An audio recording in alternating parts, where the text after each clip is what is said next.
नमस्कार, आप देख रहे हैं सत्ता संवाद और मैं हूं आपके साथ मोनिका नेगी। उत्तर प्रदेश की राजनीति में 2027 के विधानसभा चुनाव को लेकर सियासी तापमान लगातार बढ़ता जा रहा है। समाजवादी पार्टी के राष्ट्रीय अध्यक्ष अखिलेश यादव जनता के बीच लगातार नए वादे और योजनाओं का ढांचा पेश कर रहे हैं। मुफ्त मकान, सोलर पैनल, पंखे, किसानों और गरीबों के लिए राहत जैसी कई घोषणाओं के जरिए सपा जनता को लुभाने की कोशिश में जुटी है। अब सवाल ये है कि अगर 2027 में समाजवादी पार्टी की सरकार बनती है तो प्रदेश की जनता को क्या क्या मिलेगा? आखिर क्या है अखिलेश यादव का पूरा मास्टर प्लान? इन सारे सवालों के जवाब जानने के लिए देखिए हमारी ये खास रिपोर्ट। 2027 की जंग को जीतने के लिए समाजवादी पार्टी ने अभी से चुनावी पिच की तैयारी शुरू कर दी है।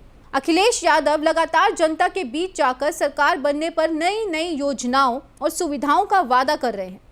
सपा का दावा है कि उसकी नीतियां गरीब, किसान, मजदूर, युवा और मध्यम वर्ग को सीधे राहत देने वाली होंगी और यही वजह है कि पार्टी अपने पुराने सामाजिक समीकरणों के साथ नए वोट बैंक को भी साधने की कोशिश कर रही।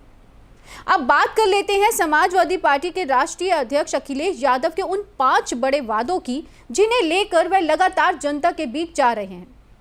सबसे पहले बात कर लेते हैं अखिलेश यादव के पहले बड़े वादे की, जिसने राजनीतिक गलियारों में चर्चा तेज कर दी है। गरीबों का आवास सुविधा। सपा का कहना है कि जिन परिवारों के पास रहने के लिए पक्का घर नहीं है, उन्हें आवास उपलब्ध कराने की दिशा में काम किया जाएगा।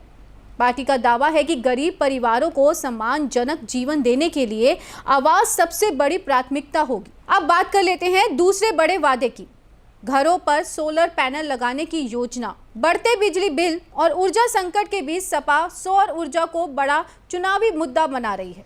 पार्टी का दावा है कि अगर उसकी सरकार बनी तो गरीब और मध्यम वर्ग के परिवारों को सोलर पैनल की सुविधा देकर बिजली कम खर्च करने की दिशा में कदम उठाए जाएंगे। अब बात कर लेते हैं तीसरे बड़े वादे की, जरूरतमंद परिवारों को पंखे और घरेलू सुविधाएं उपलब्ध कराना। भीषण गर्मी और महंगाई के दौर में सपा गरीबों को राहत देने की बात कर रही है। पार्टी का मानना है कि आम आदमी की बुनियादी जरूरतों को पूरा करना सरकार की जिम्मेदारी है। चौथे बड़े फोकस पे आते हैं, किसानों के लिए राहत और सहायता। उत्तर प्रदेश की राजनीति में किसान हमेशा से निर्णायक भूमिका निभाते रहे हैं। ऐसे में सपा किसानों को बेहतर समर्थन मूल्य, सिंचाई सुविधाएं और आर्थिक मदद देने का दावा कर रही है। पार्टी का कहना है कि किसानों की आय बढ़ाने और खेती को लाभकारी बनाने के लिए विशेष योजनाएं लागू की जाएंगी। अब बात कर लेते हैं 5वें सबसे बड़े वादे की, युवाओं और रोजगार पर फोकस। अखिलेश यादव लगातार बेरोजगारी के मुद्दे को उठाते रहे हैं। उनका आरोप है कि मौजूदा सरकार रोजगार के अवसर पैदा करने में असफल रही है। सपा का दावा है कि सत्ता में आने पर सरकारी भर्तियों में तेजी आएगी, युवाओं को रोजगार के नए अवसर दिए जाएंगे और साथ ही साथ शिक्षा और कौशल विकास पर भी विशेष ध्यान दिया जाएगा। हालांकि इन सभी वादों को लेकर राजनीतिक बहस भी शुरू हो गई है। भारतीय जनता पार्टी इन घोषणाओं को चुनावी लॉलीपॉप बता रही है। बीजेपी नेताओं का कहना है कि जनता अब केवल वादों पर भरोसा नहीं करती, बल्कि काम और परिणाम देखती है। दूसरी तरफ समाजवादी पार्टी का दावा है कि उसके वादे केवल घोषणाएं नहीं, बल्कि जनता की जरूरतों पर आधारित योजनाएं हैं। यानी चुनावी मैदान में वादों और दावों की जंग अभी से तेज हो चुकी है। राजनीतिक जानकारों की माने तो 2027 का चुनाव विकास, कल्याणकारी योजनाओं, रोजगार और सामाजिक समीकरणों के इर्द गिर्द घूम सकता है। ऐसे में अखिलेश यादव के ये 5 बड़े वादे आने वाले समय में सियासी चर्चा का बड़ा विषय बनने वाले हैं। अब देखना ये होगा कि जनता इन वादों को कितनी गंभीरता से लेती है और चुनाव मुकाबले में इनका कितना असर दिखाई देता है।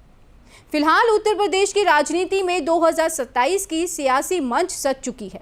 एक तरफ बीजेपी अपना कामकाज और विकास मॉडल के दम पर मैदान में है, तो वहीं दूसरी तरफ समाजवादी पार्टी नए वादों और नई योजनाओं के जरिए जनता को लुभाने की कोशिश कर रही है।